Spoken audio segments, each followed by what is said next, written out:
Others came in fear, disturbed by the frenzied spectacle, yet unable to turn away. Mothers brought children, pressing their little ones to the edge of the square, hoping a drop of the blood might ward off the plague.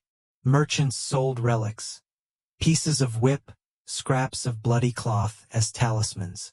Yet behind the spectacle, there was a growing unease, for the Flagellants preached not hope but doom. They denounced priests as corrupt, declared the Pope powerless, claimed that only through their blood sacrifice could mankind be spared. In their sermons, there was fire and fury, an apocalyptic vision that infected the crowd as surely as disease. The movement spread like wildfire. From Germany into the Low Countries, into France, into Bohemia, thousands joined. They traveled in groups of hundreds, sometimes thousands, columns of bleeding men snaking through villages like a tide of flesh.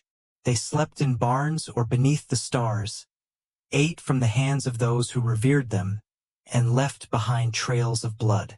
At night, the sound of their chanting carried on the wind, and villagers awoke to the sight of pale, scarred figures limping into the square, preparing to bleed again.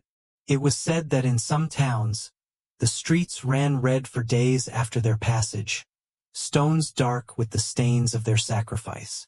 But with their blood came madness. The Flagellants became not only zealots but mobs.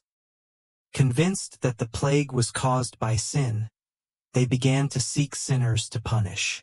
They turned their whips on others, drunkards, adulterers, gamblers, lashing them in public as offerings to God. They singled out Jews, already persecuted and accused of poisoning wells, dragging them from homes to be beaten and killed. In Strasbourg, Mainz, and other cities, flagellant mobs became butchers, slaughtering entire communities in frenzied pogroms.